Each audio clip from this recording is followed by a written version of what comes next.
Salut, c'est Trado. Voilà mon commentaire pour la séance de demain, mardi 27 octobre. Alors, malheureusement, comme on pouvait s'y attendre, avec le croisement de signal du stochastique et du MACD, eh bien une attaque en règle a eu lieu, aidée en cela, c'est vrai, par l'attaque sur le CAC et sur les indices en général. Et puisqu'on nous a fait croire à une corrélation positive entre les deux, il était normal que le gold soit attaqué de la même manière. Alors, où s'est arrêtée l'attaque? Alors pour l'instant, la baisse est totalement contenue puisque nous sommes pile poil au niveau des 1038, c'est-à-dire le retracement des 38,2% des Fibonacci qui figurent sur le graphe. Entre-temps, bien sûr, les 23% ont cédé et la M20, la courbe verte, a cassé également. Étant donné que nous sommes sous une M20 croissante, nous sommes techniquement sans tendance, donc ni haussière ni baissière. Jusqu'où peut aller la baisse? Eh bien, cela fait maintenant plusieurs semaines que nous avons une fourchette d'Andrews bleue et la médiane de cette fourchette, la demi-droite du milieu, attire, aimante les cours qui devraient venir la rencontrer normalement aux alentours des 1030. Cela permettrait également peut-être d'aller prendre appui sur le bas du canal rose hypothétique, et ce qui donnerait une assise pour rebondir. On verra. Tout ça pour dire qu'il y a des chances pour qu'on aille plus bas.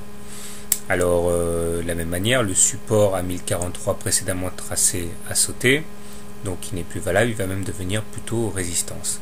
Les indicateurs sont vraiment très dégradés, le stochastique, le MACD étant sous leur signal et le momentum ayant plongé sous la ligne de 0, il n'y a pas de répit à attendre du côté des traders techniques. Par contre, il y a de fortes chances pour qu'au niveau graphique, ça se calme un petit peu. On évitera d'acheter trop précipitamment et on verra la réaction, bien sûr.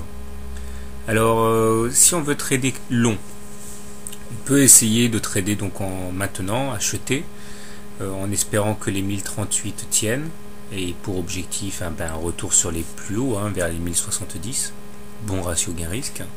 Maintenant, si on veut trader short, on peut décider de shorter donc sur les niveaux actuels avec un stop loss en cas de clôture au-dessus de la M7. La M7, la moyenne mobile 7 séances, c'est la ligne, la courbe rouge en pointillé qui a capé les cours quand même aujourd'hui et hier.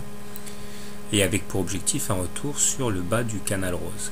Personnellement, je vais m'abstenir, je vais regarder comment on descend et je vais regarder surtout si on rebondit sur la médiane de la fourchette bleue, auquel cas je rentrerai sur ces niveaux. Voilà, bonne semaine et bon trade, à demain.